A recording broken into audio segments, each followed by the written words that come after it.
Tudo bom? Começando mais uma live, a 13ª live.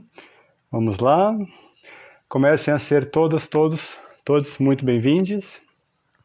Começando agora. Tudo bom, José? Pontual, hein? 7h30, 7h29.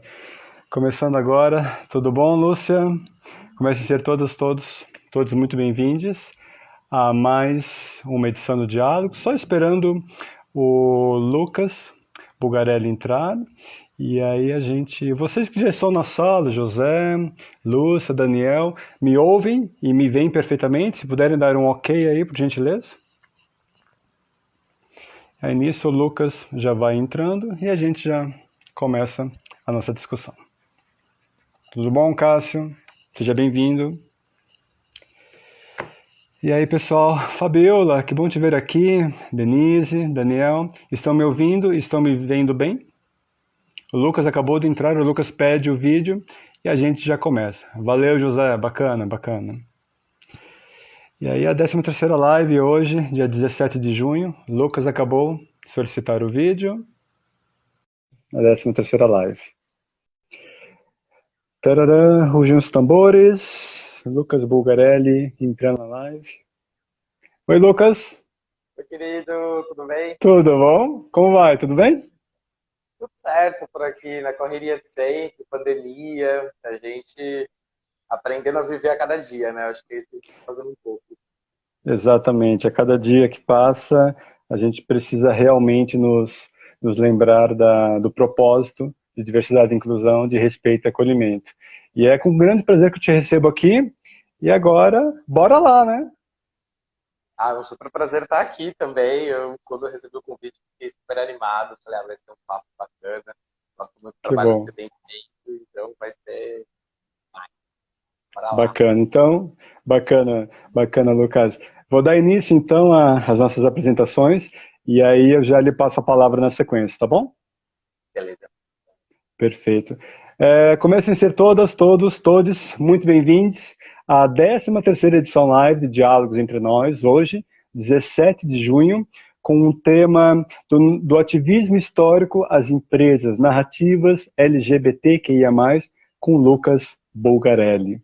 Eu sou Guilherme Gobato, consultor e idealizador do Diálogos Entre Nós, Diversidade e Inclusão, e é um prazer recebê-las aqui nesta live.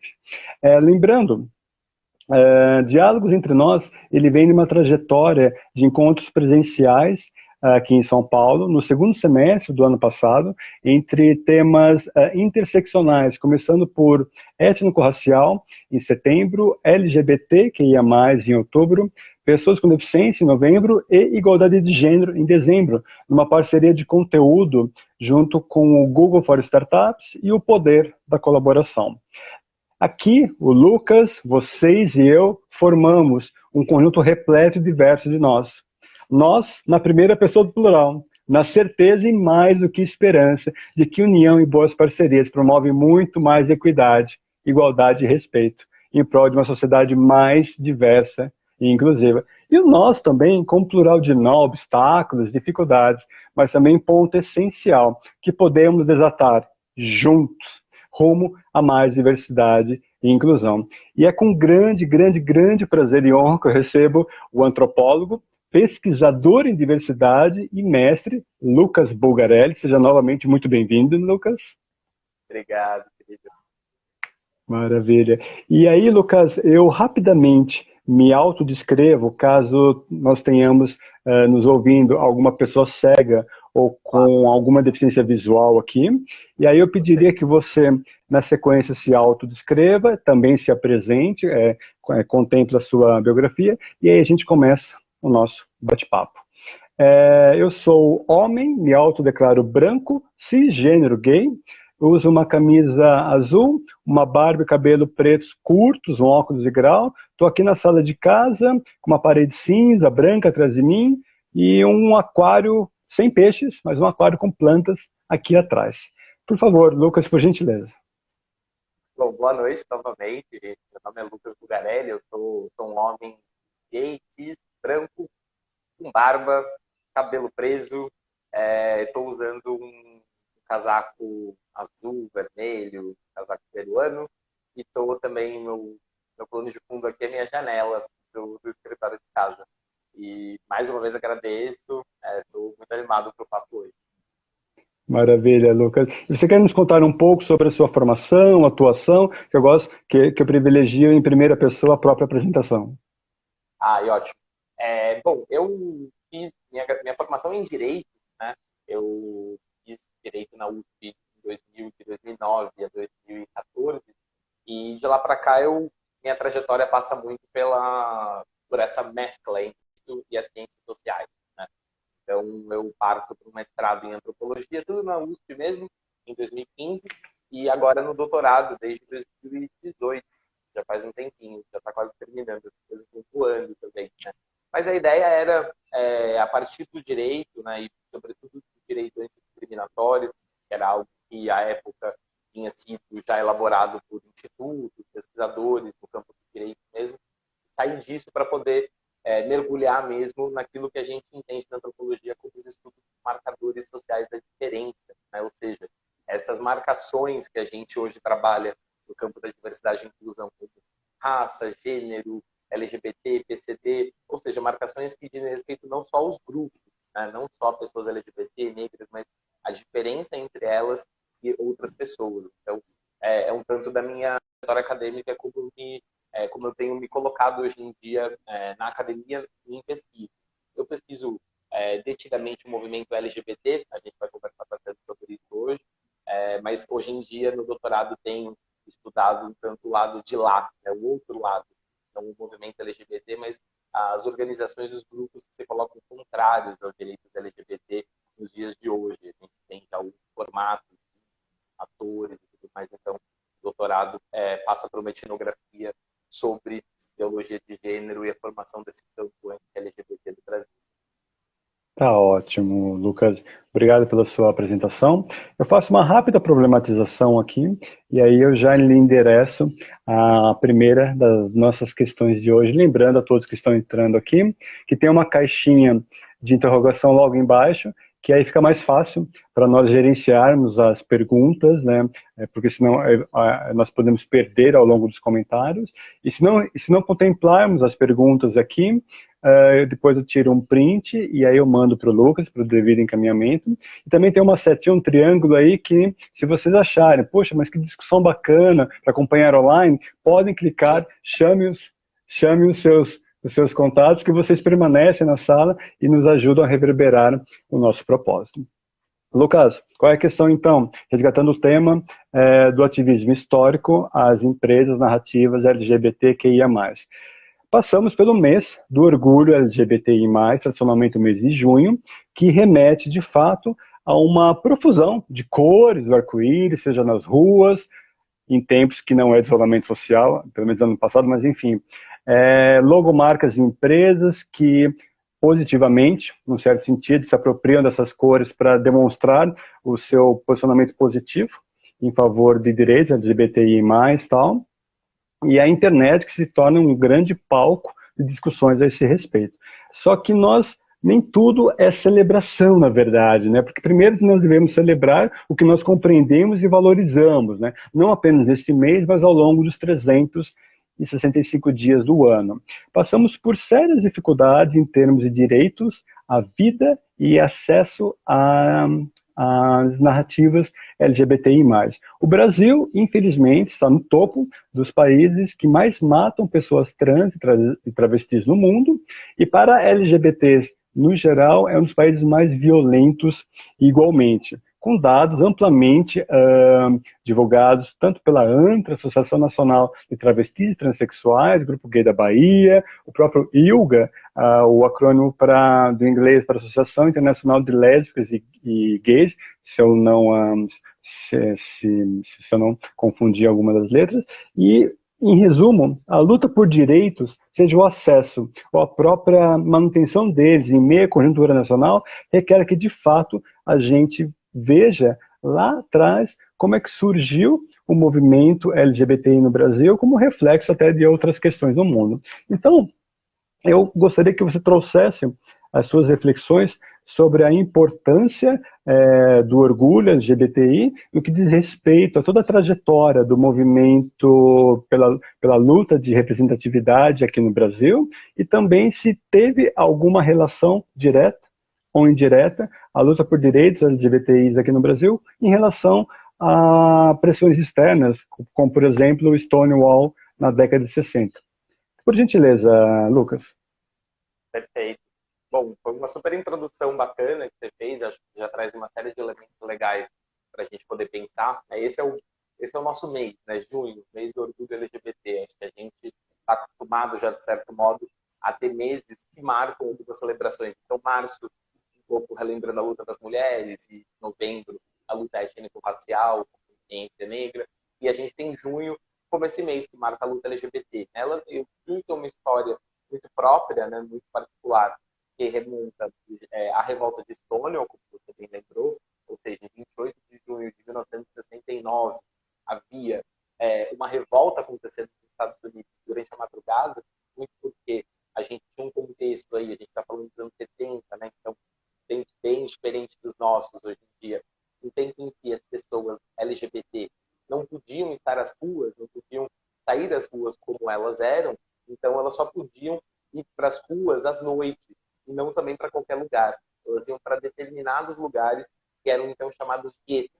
Né? A ideia de gueto, que é muito cara, muito própria à história das lutas LGBT, traz exatamente esse lugar que ele tem essa dupla característica. Por um lado, ele é um lugar de segregação, né, porque mostra geralmente que as pessoas LGBTs não podem estar em outros lugares, só podem estar ali sendo quem elas são, mas também de acolhimento, né, porque eram ali onde as pessoas podiam ser quem elas eram.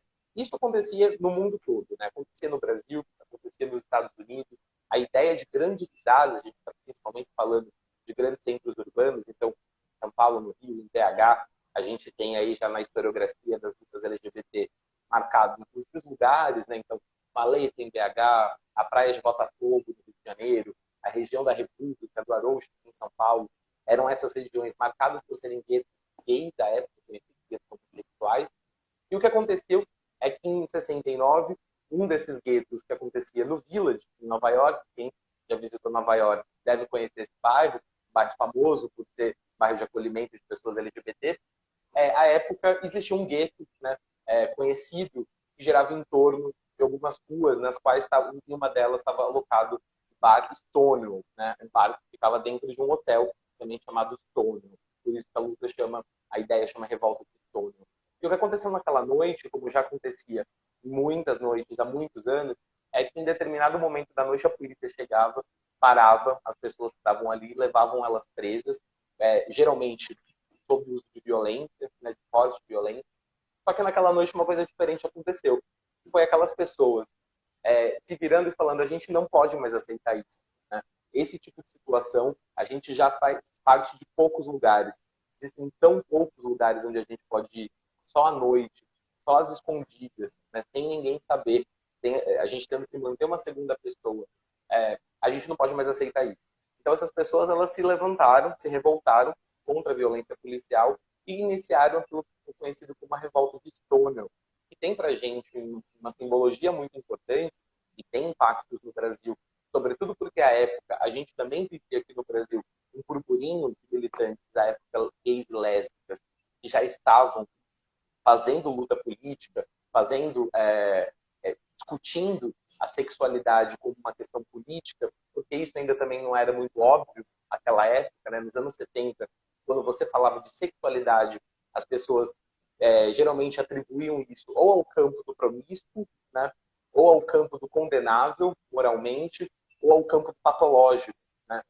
A ideia de essas pessoas são doentes, elas precisam ser tratadas, mas não se tinha ainda muito uma ideia de que a sexualidade, o gênero, poderiam ser debatidas como questões políticas, de fato. Ou seja, a gente pode falar de sexualidade de gênero no Congresso, por exemplo. A gente pode esperar que durante as eleições as pessoas falem disso como algo que se coloca socialmente, politicamente na sociedade.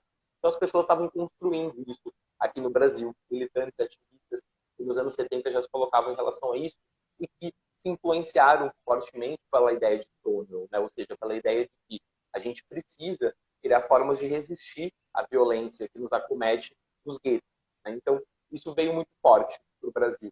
E aí a gente tem uma história aqui no Brasil que é bastante pautada por essa movimentação política, à época, de sujeitos que falavam a homossexualidade ela é uma questão política. Não custa dizer que nos anos 70 a gente vivia um contexto de ditadura militar no Brasil, então as coisas eram bem diferentes do que são hoje em dia, né? Numa ditadura, você não reivindica direitos, não faz sentido você reivindicar direitos sendo uma minoria, porque uma ditadura ela não está disposta a conceder direitos para minorias sociais, né? Então, à época não se falava muito de direito, né? Essa ideia de direitos ela vai sendo construída mais para cá. Só que o que já se falava era sobre a necessidade de se lutar contra o autoritarismo, que geralmente o Estado era a principal figura nisso, né? Então, um autoritarismo de Estado, mas também de lutar contra um preconceito bastante arraigado na cultura de uma sociedade, né? Então, não é só sobre a violência que nos acomete quando vamos aos guetos e a polícia nos para, mas também sobre aquela violência mais cotidiana, aquela perpetuada nos livros, nas novelas, nas inúmeras formas de representação cultural que a gente tem numa sociedade, então, nas artes, né? na própria dinâmica social, ditados, as frases, a forma de se relacionar. A gente está falando de uma cultura também, não só de uma estrutura política, institucional. E a coisa toda vai evoluindo, vai crescendo, né? Então, a gente tem aí, nos anos 80, já na virada dos 70 para os 80, o início das primeiras organizações de homossexuais, organizações políticas, né? Uma que ficou muito famosa é o Grupo Somos, de afirmação sexual. Ele surge aqui na cidade de São Paulo nos anos 80, no final dos anos 70, 79, dura até 82, e tem uma atuação muito forte, né? Principalmente se colocar a época contra uma violência que era muito intensa, de fato, na cidade de São Paulo, sobretudo no centro, contra gays, lésbicas e travestis, né? Existia até uma história que é documentada sobre um certo delegado, chamado delegado Riquetti, que é um delegado que vem para a cidade de São Paulo justamente como um dos seus propósitos seria criar uma repressão forte a travestis. E ele, de fato, queria. Então, eu que moro aqui pelas redondezas da República, da Bela Vista, moro num ambiente onde as coisas aconteciam, né? A gente tinha bares aqui, estabelecimentos com muita influência policial, né? Muita perseguição à época. Eu acho que foi uma... Mas a vida é como ela é. A vida... Uma vez a Exatamente. minha mãe me ligou. Vira nos 30. Uma vez a minha mãe me ligou também na live, mas tranquilo, tranquilo. A gente se vira nos 30 aqui. Mas para poder concluir essa primeira pergunta que você me faz, eu acho que de lá para cá a gente tem aí uma caminhada longa, né? A gente sai de uma ditadura, entra em uma democracia. Isso altera bastante o movimento, que a época já se chamava movimento de gays lésbicos, né? A gente vai ter aí um movimento de gays lésbicas e travestis no segundo momento. Mas ainda quando era dessa forma, o movimento homossexual brasileiro, o movimento de gays e lésbicas, isso também é interessante falar, né? Essas mudanças todas do nome. Hoje em dia a gente ainda tem isso. O pessoal fala, nossa, mas LGBTQIA+, até onde isso vai? Essa história, ela conta a própria história das nossas lutas, né? Cada letra dessa não é só um acréscimo, mas significa uma luta, luta que se incorpora, alianças que se criam. Mas o que a gente tem de lá para cá é a entrada numa democracia onde as pessoas LGBTs começam a reivindicar direitos, porque aí se a gente está numa democracia faz todo sentido a gente querer os nossos direitos. Isso tudo muito marcado por uma cena dura, que é a cena do HIV/AIDS, né, da descoberta da epidemia de HIV/AIDS nos anos 80. Então isso também impacta fortemente o movimento à época, sobretudo com a morte de muitos militantes mesmo. Perdemos muitos militantes à época por conta dessa epidemia e perdemos também com a dificuldade de tratar essa epidemia. Mas a gente vai construindo uma série de coisas. A primeira das coisas é essa, né? A contribuição do movimento homossexual, por exemplo, à institucionalização do SUS é enorme nesse contexto de HIV/AIDS. Uma das coisas que o movimento traz é justamente a necessidade de uma saúde universal, porque não se sabia mais quem se contaminava com HIV/AIDS. A gente vive hoje uma epidemia, sabemos bem a dificuldade de lidar com algo que pouco sabemos, né? A época era muito parecida. Então a gente também tem uma memória muito forte do que é lidar com a epidemia, com a discriminação que tem visto. Mas a gente começa a falar de direitos, a gente começa a sair às ruas, a gente começa a se orgulhar. Então, quando você me pergunta do orgulho, né, a parada LGBT, da forma como ela é construída historicamente, ela vem justamente nesse sentido, né? De pensar que uma vez por ano, desde Stonewall, a parada LGBT acontece em Nova York, esse modelo é difundido por uma série de outros lugares, e desde então, o que a gente fala quando a gente fala de orgulho é sobretudo de visibilidade, de respeito, né? E da possibilidade da gente estar na rua uma vez por ano sendo quem a gente é. Essa é a memória que a parada traz, né? A memória de um dia em que a gente rompeu as fronteiras da invisibilidade e da noite para poder sair à luz do dia, sermos quem nós somos e se orgulhar disso. É por isso que a parada é do orgulho e não de outra coisa, né? Perfeito, Lucas, uma aula, na verdade, né? E aí toda essa luta por direitos histórica não é por mais ou menos direitos, apenas por uma questão de equidade, de igualdade, e nós não podemos morrer unicamente por ser quem somos ou amar quem amamos, assim, é inadmissível. E esta luta por direitos, pela visibilização e pela viabilização de narrativas, é algo universal para grupos em vulnerabilidade, grupos minorizados, sejam os grupos aqui descritos na live de hoje, LGBT, que ia mais, ou pessoas negras, ou pessoas com deficiência, ou mulheres por igualdade de gênero. É a valorização dessas narrativas, é uma busca por direitos e é algo constante, é algo humano. E você estava esses dias numa live com o Renan Kinaga, correto? Eu tava, acho que foi ontem, se eu não me engano. Ontem, né? Porque, na verdade, assim, para quem tá passando agora e querendo saber mais, até o próprio livro do Renan, né? Organizado pelo Legal, Renan, pelo James Green, o Márcio e a Marisa, História do Movimento LGBT no Brasil. E sem super legal. deixar também de. Exato. E sem deixar de ressaltar também a contribuição ímpar do João Silvério Trevisan no Devassos no Paraíso, né? Então aí é um bom compêndio, a própria dissertação do Bruno, que a gente já vai chegar lá. E aí, no caso, desculpa, Lucas, eu te chamei de Bruno agora porque realmente foi É um o ato nome que falho. mais me trocam, sabia? É o Jura? nome. Não. Porque E olha que a a gente. gente tem. Cada nome é confundido com outros nomes. Eu imagino que o seu também você deve ter um conjuntinho de nomes Sim, com tinha uma época que era só Marcelo, não sei porquê, mas desculpa, Lucas. E aí, eu gostaria que você nos brindasse até com as suas reflexões acerca de diferenças possíveis, percebidas nas suas pesquisas, nas suas vivências, entre o ativismo LGBTI dos tempos de hoje, né, em meio a mídias sociais, e o próprio ativismo do passado, algo que vai ao encontro da sua própria dissertação de mestrado, defendida em 2017, salvo engano. Então, se você puder trazer as suas reflexões, seriam formidáveis. legal. Bom, primeiro super indicar mesmo o livro do Renan, do James, Marisa e Márcio, são 4 autores que tentam fazer um apanhado, fazem com bom sucesso, né, um apanhado da história do movimento LGBT. Eu tive a oportunidade de escrever um artigo, uma coletânea de artigos que esse livro traz. Eu escrevi um dos artigos finais, porque justamente eu pesquiso esse movimento LGBT mais atual. Então, a história é longa, tem uma série de artigos que vão pegar cada parte dela, né? Quando a gente fala de movimento homossexual, a gente está falando já de pelo menos gays, lésbicas e transexuais, né? E depois vão transformando o nome desse movimento. Então, a história é longa, tem muita coisa para ser contada e eles conseguiram fazer um bom trabalho de compilação, uma diversidade tanto sexual e de gênero, mas também regional, que é muito importante quando a gente fala das questões LGBT. Né? A gente às vezes tem um centramento muito grande da reflexão das experiências LGBT em São Paulo e no Rio de Janeiro, quando na verdade as coisas mudam bastante se a gente vai olhar para o Brasil. Né? Então, eles fizeram esse esforço de também pegarem pesquisadores de série de lugares do Brasil. Muito bacana, recomendo muito. Bom, sobre o movimento hoje, o movimento de antigamente, né? Esse movimento ele vai, estudo sobre movimento LGBT, sobre lutas LGBT, ele vai fazer uma marcação teórica conceitual até um tanto parecida com o que se faz quando a gente fala de movimento feminista, né? Por ondas. Então, quem já acessou essa literatura já deve ter percebido que se fala do movimento feminista, por exemplo, em ondas, né? Uma primeira onda do movimento feminista, uma segunda onda, uma terceira onda. No movimento LGBT a gente trabalha um pouco parecido.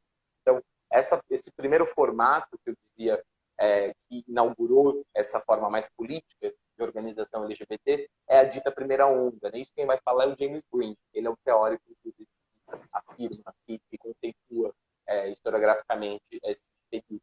E a Regina Facchini também, que também tem artigo escrito aí no livro. Uma segunda onda, e aí isso vai divergir em termos de autores, mas uma segunda onda que a gente pode consensuar, pelo menos, é aquela dessa virada democrática, ou seja, a gente passa por uma democracia e o movimento ele se altera bastante. Então, se antes, na ditadura, o movimento ainda era muito relacionado a um formato de organização em grupo, mesmo em coletivo, né, que pensavam uma luta autonomista, anti-autoritária, esses eram os principais valores. Durante a democracia, a gente já tem a consolidação de outros grupos que começam a ter um formato dito institucional. Por que institucional? Porque eles começam a entender que é necessário estar junto com o Estado, né, para poder negociar os direitos. Os direitos LGBT eles não surgiriam da noite para o dia. A gente precisaria tentar com gestores públicos, com os prefeitos, governadores, presidentes, deputados, vereadores, para que a gente pudesse construir essa cadeia de direitos. Então, o movimento ele se torna um tanto mais institucional, né, ao longo dos anos 90 e nos anos 2000 também. É quando a gente tem aí uma série de grupos que são mais formados por esse formato de ONG. Né? Existe todo um estudo também nas ciências sociais, dentro do estudo de movimentos sociais, que vai pensar essa formatação das ONGs, que passa a se tornar um formato predominante de movimento social durante o começo da democracia. E a gente também tem, já para os 2010, isso em vários estudos de outros movimentos racial, feminista, também vai aparecer. Em 2010 a gente atinge um certo teto, né, dessa formatação de ONG. Isso por uma série de motivos. A sociedade vai se transformando, né? De certo modo, existe uma compreensão que vai surgindo no seio da sociedade de que os formatos mais institucionais, esse jeitão de a gente sentar lá com o Estado, participar de uma conferência, de uma assembleia, de um congresso, disputar nossos direitos, colocar nossas demandas, né? Todo esse formato, ele também tinha uma certa dificuldade de se tornar aquilo que eles pretendiam, né? Então fazer aqueles direitos serem efetivados, muita coisa conquistada, óbvio, mas muita coisa ainda com muita dificuldade. Isso reverbera até em termos globais, né? A gente tem aí uma série de movimentações que acontecem na virada dos 2000 para 2010 que marcam muito essa crítica forte à institucionalização dos processos políticos, decisórios, civilizatórios, né? A gente tem aí a Primavera Árabe, o próprio Occupy Wall Street, aqui no Brasil a gente teve junho de 2013, ou seja, são alguns desses formatos que falavam, de certo modo, o establishment ele precisa se transformar radicalmente. Né? As pessoas elas querem mais do que simplesmente sentarem juntas, dialogarem, conversarem. Tem certas situações que precisam ser escancaradas, precisam ser expostas. Né? Essas movimentações que surgem daí para frente dizem muito isso. Isso impacta certamente os movimentos sociais. Né? Então, mesmo aqueles que já existiam antes dessa virada crítica, né, aos processos mais institucionais. Então, a gente tem aí esse um outro componente é a internet. Né? A gente começa a usar mais e mais a internet. Então, hoje em dia, a gente fala com tranquilidade, como a gente está fazendo aqui numa live, sobre política, sobre discussões LGBT, sobre movimento social, mas isso não era muito óbvio há 20 anos atrás. Né? Então, o uso político das redes sociais passa a ser algo crescente de 2010 para frente, de modo com que a gente começa a ter formatos de ativismo na internet. Então, pessoas que passam a discutir política, passam a debater suas próprias experiências, suas trajetórias, né? Muito preocupadas com uma construção de preconceito por meio da tomada de consciência, por meio de uma ampliação também de saberes e conhecimento. Então, muita gente faz a gente ler coisas que até então a gente não lia, né? Colocar autores para circular que até então não circulavam da mesma forma. E tudo isso impacta o movimento. Então, é esse contexto que eu estudo, né, durante a pesquisa de mestrado. É, de um lado, um movimento ainda muito voltado para a disputa de direitos do Estado, que ele ainda existia, quando alguém existe, né? Tanto que a gente ainda tem direitos sendo disputados e ganhados, né? Doação de sangue na semana passada, e uma série de outras coisas, criminalização da homofobia, da lesbofobia, transfobia há um tempo atrás. Então, esse formato ele ainda existia. Só que, por outro lado, existe um formato mais jovem, né, de um ativismo muito mais conectado na internet, feito por outras formas. E, ao mesmo tempo, uma proliferação de outros formatos, né? Então, não é à toa que 2010 também marca um pouco a virada, não que o debate de diversidade e inclusão não estivesse sendo feito antes por outras empresas. Algumas empresas o faziam há décadas. Mas 2010 é um pouco esse momento de virada. É quando a gente recebe o boom da diversidade e inclusão no Brasil. Quando as empresas falam, olha, é necessário se engajar com o próprio Fórum de Empresas de Direitos LGBT é criado em 2013 nesse mesmo contexto, né? As empresas entendendo que não só era necessário tratar a diversidade e inclusão LGBT em cada empresa, mas que a gente precisava de uma instância interlocutória para que as empresas trocassem suas experiências, fortalecessem o movimento empresarial, e aí a gente tem também essa tomada, né, de empresas onde as pessoas se tornam LGBTs e se tornam ativistas LGBTs dentro das empresas, muitas vezes, né? Então, o movimento ele deixa de ser só grupos, ONGs, organizações, e ele passa a se proliferar em uma série de outros formatos. Então, a gente começa a acompanhar no local de trabalho uma série de engajamentos LGBTs. E aí a gente tem médicos LGBTs, advogados LGBTs, engenheiros LGBTs. Há pouco tempo atrás eu ainda fiz uma reunião com os delegados LGBTs, eles têm uma associação agora de delegados civis LGBTs. Então, olha que loucura, né? A gente tem uma proliferação mesmo de formatos, onde a internet entra como um vetor importante de difusão, né? Então, se antes a gente ainda era muito restrito ao aspecto geográfico, ou seja, para eu ser militante LGBT, eu precisava estar ali na minha cidade, me organizar com aquelas pessoas. Hoje em dia a gente já não precisa disso necessariamente, porque a internet possibilita que haja organizações LGBT virtuais, as pessoas fazem uma série de coisas, uma série de ações pela internet, né, não precisando dessa necessidade geográfica. Então, esse é o contexto que eu pesquiso, e aí eu vou descobrir, claro, que de fato não existe um lá e um cá, né? Não é que a gente tem um formato antigo que morreu e um formato novo que predomina. A gente tem, na verdade, a coexistência desses dois formatos. A própria ideia de onda, que eu falava um pouco atrás, traz um pouco disso, né? O que uma onda faz? Ela quebra, só que depois ela volta. Esse formato ele nos ajuda a entender como funcionam as dinâmicas dos movimentos sociais. Eles nunca se transformam por completo. Algo novo vem, só que algo de antigo também permanece. Tanto que hoje em dia, por a gente ter ainda uma série de formatos LGBTs institucionais, você mencionou a ANTRA, que é um desses formatos, né? Uma associação nacional de travestis transexuais, que é organizada desde os anos 90, por travestis, pessoas trans, que se entenderam a necessidade de mobilizar uma instância nacional decisória daquilo que seriam as políticas trans, as lutas trans, né? Mas a gente também tem a Aliança Nacional LGBT, a BGLT, alguns outros formatos que também nacionalmente têm se colocado dessa forma, né? E aí eles conseguem uma série de coisas. A gente tem conquistado alguns direitos, esses direitos não vêm por lei, né? A gente fala de direito de uma forma mais conservadora, digamos assim, aquilo que é lei, a gente não tem direitos LGBT nenhum no Brasil, porque nenhum virou lei. Só que a gente tem uma série de decisões do Supremo Tribunal Federal que efetivam os nossos direitos, né? Então, eles não estão escritos, colocados, como a gente gostaria, mas eles foram decididos pelo Supremo, que também tem uma força legislativa forte, né? Ele consegue produzir a lei na ausência de uma lei, ele efetiva uma série dos nossos direitos, e que é muito importante para a gente. Então, hoje a gente vive um cenário que também avança muito em função desses formatos de ativismo, de militâncias que foram se estabelecendo ao longo do tempo. Nossa, Lucas, assim, que aula você tem nos brindado, na verdade, assim, o que reflete muito da sua pesquisa, não apenas no mestrado, mas também no doutorado.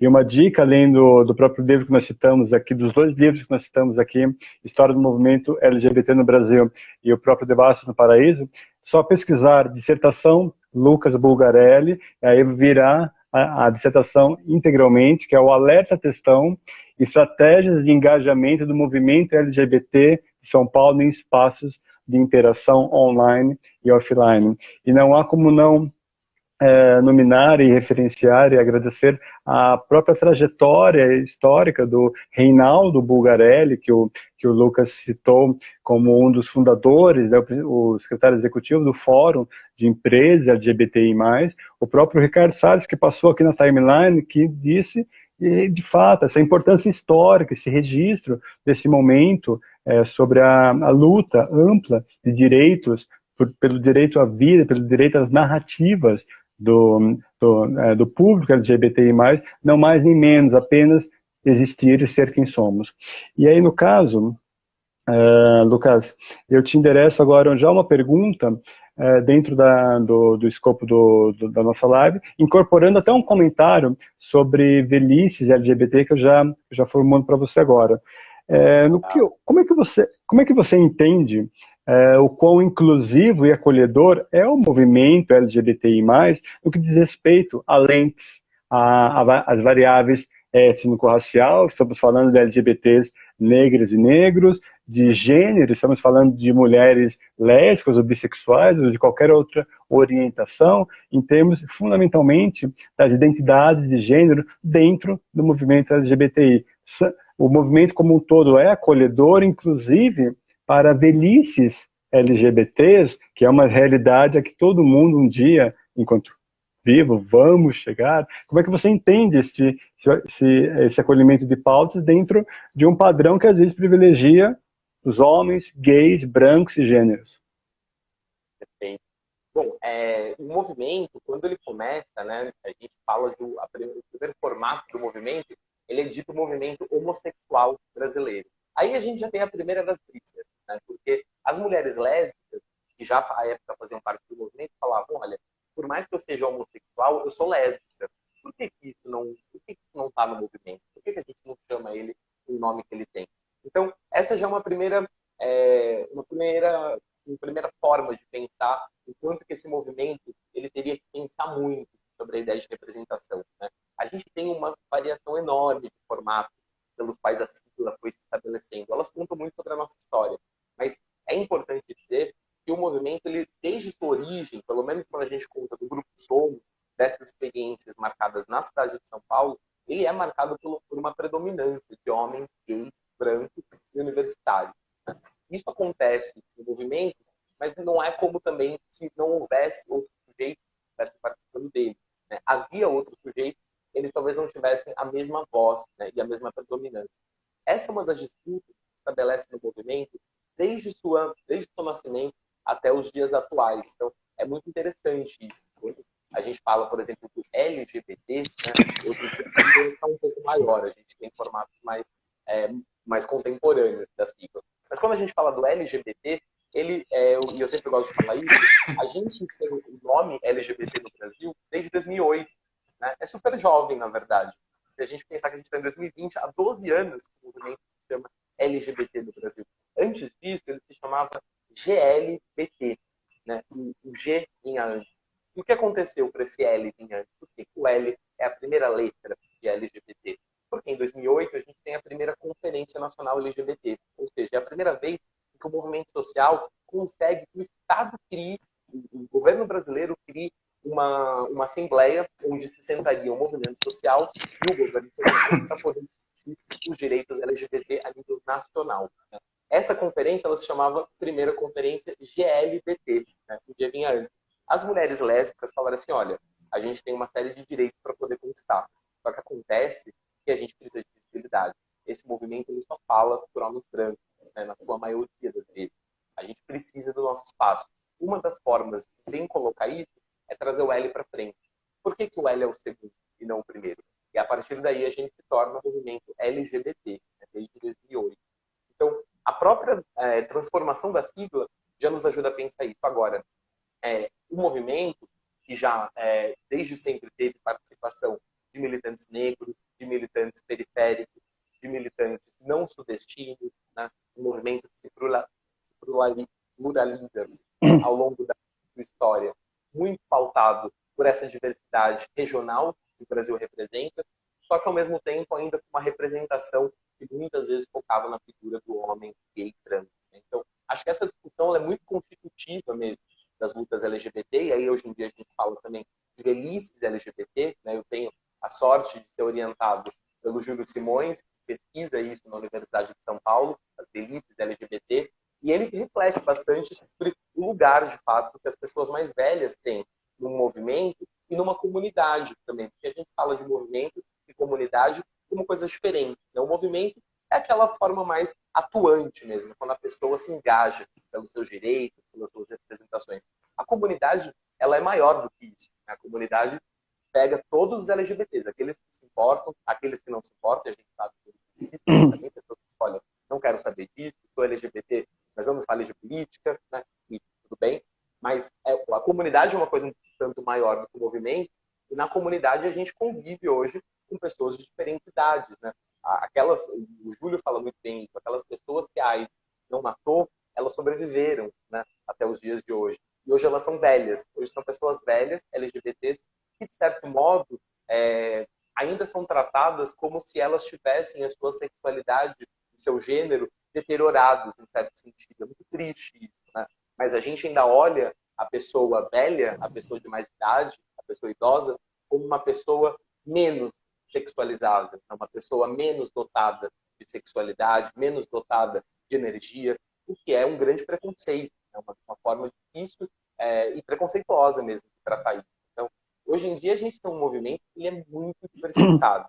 É difícil até falar de um movimento LGBT, a gente fala sempre de movimento, né? Quando a gente fala de movimento LGBT, tem até pensadores, pesquisadores que falam que o movimento LGBT poderia ser pensado como uma confederação, né? Algo como se a gente pensasse a União Europeia, né? A gente tem aí países com uma certa autonomia e a União Europeia englobando tudo isso, né? O movimento LGBT ele parece um pouco uma confederação, porque são uma série de instâncias, não existe uma instância central onde as coisas se decidem. Então, os militantes são muitos, são variados, e a gente tem militantes, claro, de todas as idades, todas as raças.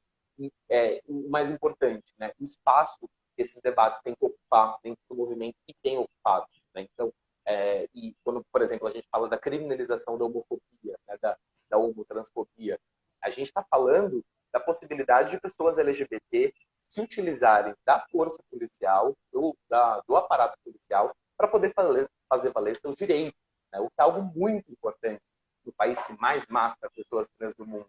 É algo essencial de ser feito. Agora, pense, quem é a pessoa LGBT que pode ligar para a polícia e ter o atendimento da polícia na sua casa de modo a te proteger e não a te agredir?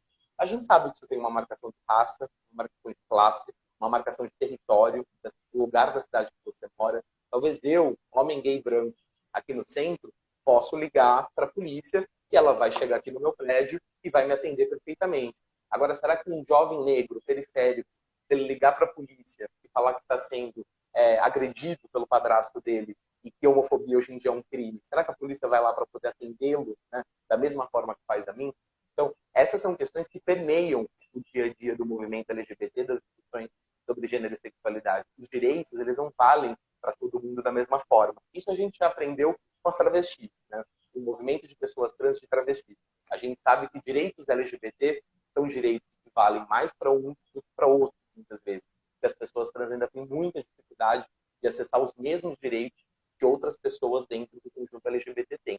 Só que ainda além das identidades, a gente tem uma questão que é interseccional, ou seja, né, os sujeitos LGBTs, as pessoas LGBTs, elas também têm raça, elas também têm cor, elas também têm etnia, elas têm trajetória, têm classe. Tudo isso altera, né, a forma como a gente vai construir os nossos direitos, como a gente vai se colocar na sociedade, ser respeitado. Então, acho que é uma questão ainda em aberto, mas uma questão que nos faz pensar bastante sobre a necessidade de discutir a interseccionalidade.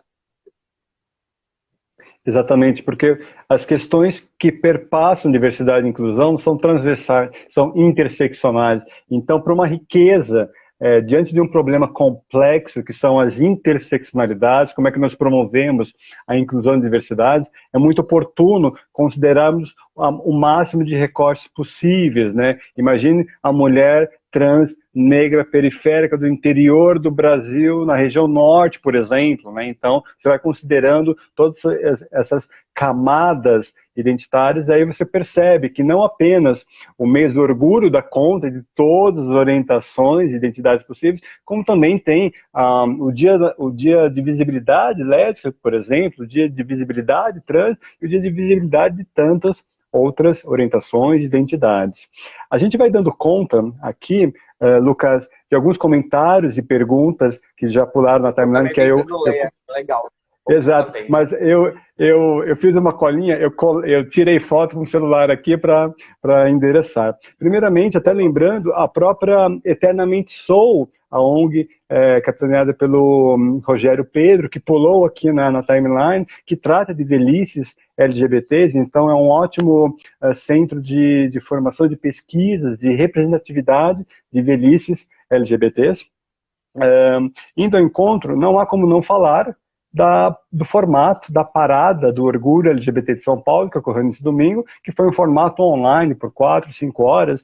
E aí temos duas perguntas que eu junto em uma só. Uma do Ricardo Salles, nosso querido amigo aí, que já abriu tanto e tanto faz por diversidade e inclusão no Brasil, que ele diz como é que você considera, como é que nós consideramos, Lucas, se houve ou não um apagamento, entre aspas, de militantes históricos que não passaram por esta parada online de São Paulo, e também a pergunta do próprio Cadu, o Carlos Eduardo, como é que nós chegamos à parada feita pelo YouTube, também com uma falta de militância baseada na visibilidade de influências de uma nova geração. Como é que você então percebe esse novo formato, Lucas? Legal. Eu acompanhei a parada no domingo, imagino que você também deve ter acompanhado. Eu estava morrendo de saudades da parada, falei, nossa, eu preciso ver uma parada LGBT, ainda que seja virtual, eu fiquei muito feliz. A Associação da Parada teve essa iniciativa de fazer uma parada virtual, ainda que ela parece que vai acontecer ainda esse ano, em outro momento, ainda está para ser decidido. Mas aí logo depois, na segunda-feira, eu vi algumas críticas sobre isso. Já tinha percebido isso ao longo da transmissão. Falei, caramba, que coisa curiosa, né? Que é a gente passar para o virtual. A gente às vezes acha que passar para o virtual é manter as coisas como elas estão, só que agora online. E não é tão bem assim, né? Eu acho que a parada virtual nos mostra um pouco isso. Como que o virtual mexe com outras pessoas, com outro ambiente mesmo. O ambiente virtual, por mais que seja difícil hoje a gente separar o que é virtual daquilo que não é virtual, né? Os próprios estudos da internet já não fazem mais essa diferenciação, porque às vezes ela mais atrapalha do que ajuda, mas o virtual ele ainda assim tem as suas especificidades, né? Eu penso que, de fato, era necessário que a gente tivesse não só vozes históricas, mas vozes representativas, né? Como a parada sempre foi, como ela continua sendo, né?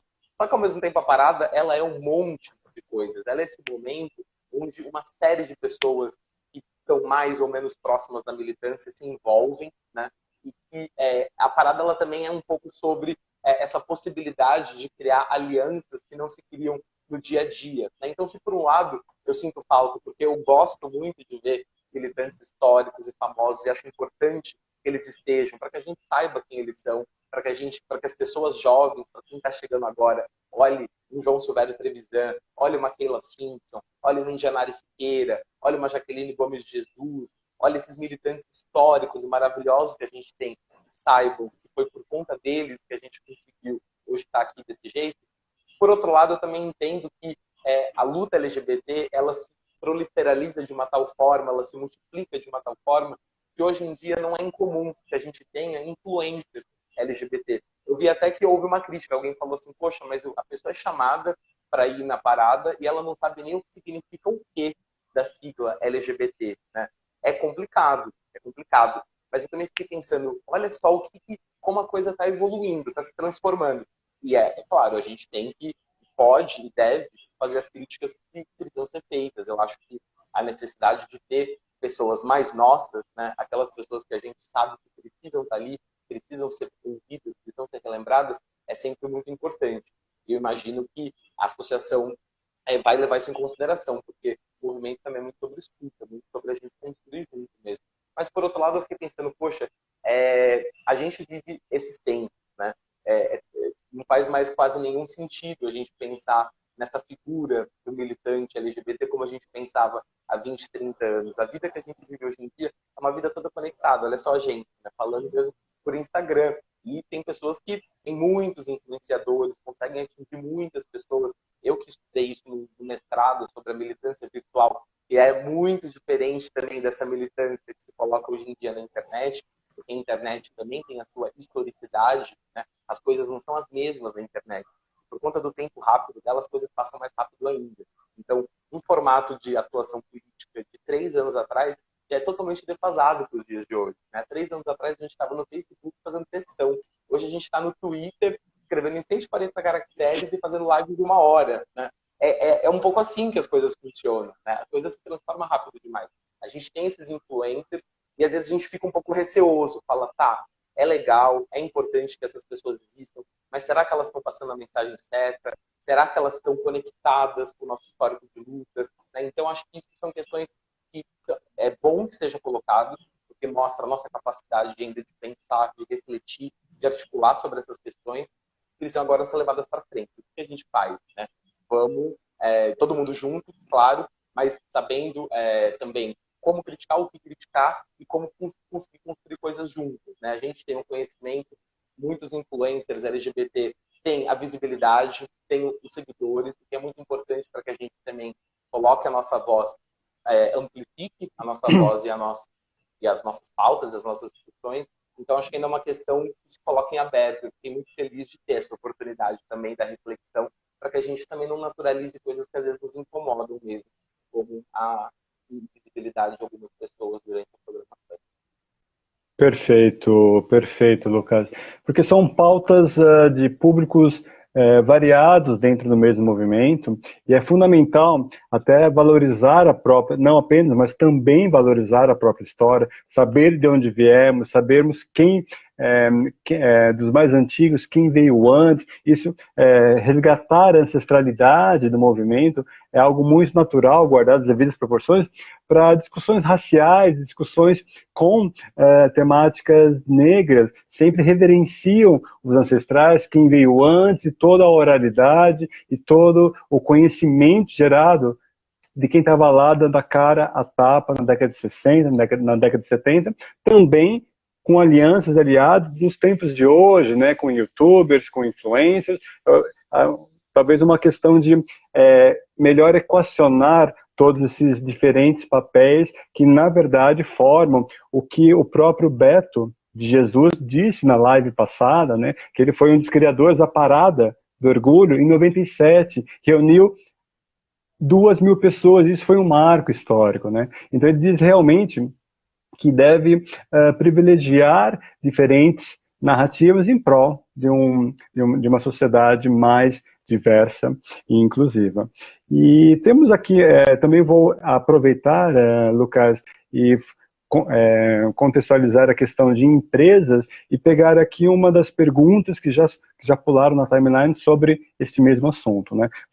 Tanto você, quanto eu, quanto o próprio Ricardo e outros colegas aqui que passaram, que tem um pé na iniciativa privada e um olho para as questões de mercado, né, de ativismo social aliado ao corporativo, como é que você percebe, já nos encaminhando para as considerações finais, a importância das empresas no acolhimento da pauta de diversidade sexual e de gênero, inclusive dando voz aqui a uma das perguntas do Carlos Eduardo sobre a sua percepção em termos de empresas que estão, talvez, aparentemente, preocupadas com o pink money, né, o dinheiro de LGBTs, para obter, então, o seu apoio financeiro. Por gentileza, Lucas.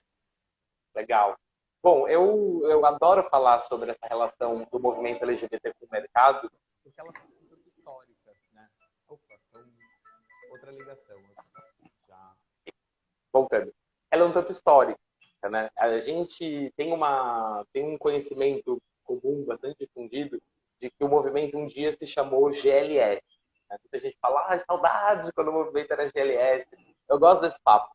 Um papo bom para a gente falar da história do movimento LGBT, que é uma coisa que eu adoro. O GLS, ele nunca foi, de fato, um formato do movimento LGBT. Ele não foi uma das formas pela qual o movimento se chamou. O GLS ele foi criado pelo mercado.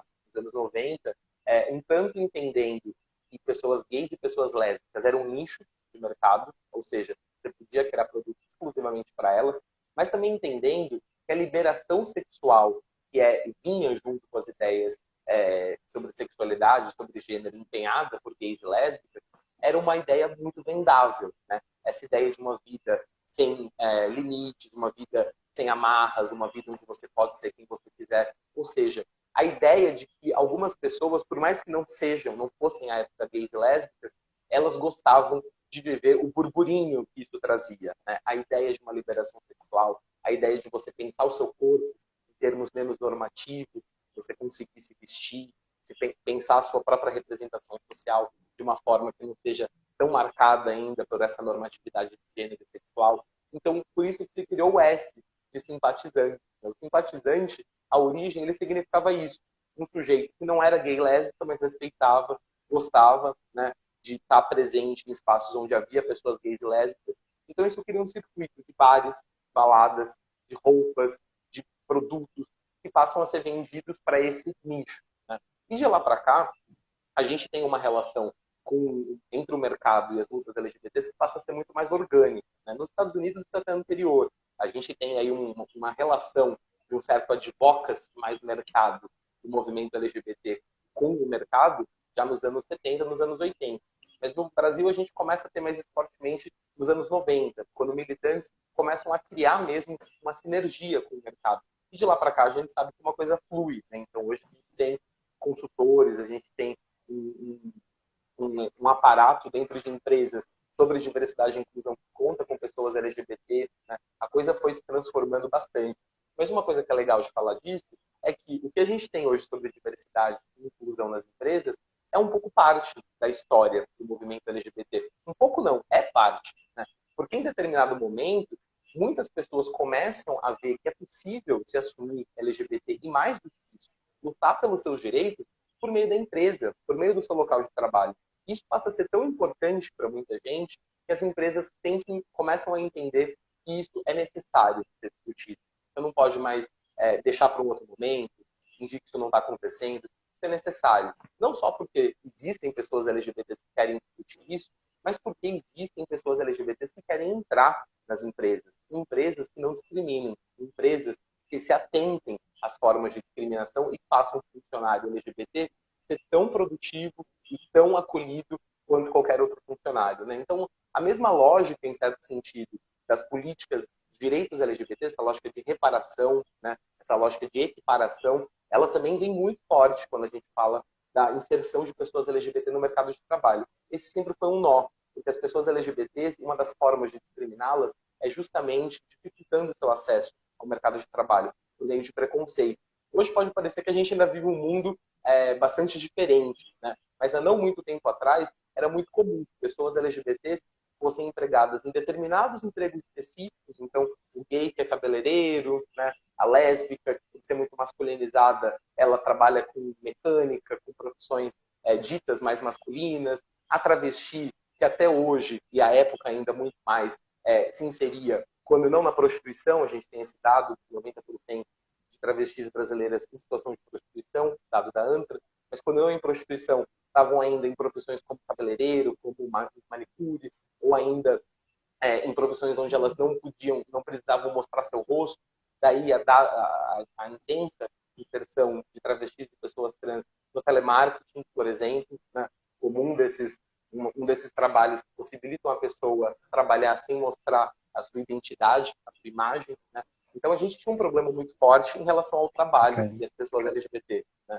E aí o que a gente vai acompanhando com essa tomada de debate de diversidade e de inclusão é uma tomada de responsabilidade das empresas também. Desculpa, Lucas, talvez a gente tenha mais 1 ou 2 minutos antes de cair. Então eu já vou concluir. Beleza. Eu acho que de lá para cá a gente tem um crescimento muito grande desse debate. E aí, só para aproveitar para tocar sobre a pergunta que foi colocada, sim, a gente tem empresas que tratam a diversidade talvez de forma ainda muito leviana, né? De forma ainda muito preocupada com a forma como você vai mostrar isso, mais do que a forma como você vai se transformar isso. Mas eu acho que a necessidade de discutir seriamente essas questões fazem com que essas empresas também sejam cobradas. Então, não tem mais muito espaço para você brincar de ser diverso, né? É isso que a gente tem aprendido um pouco hoje em dia. Empresas que se dizem diversas e não são diversas vão ser cobradas em algum momento. Perfeito. Não serão. Infelizmente, os últimos 20 segundos.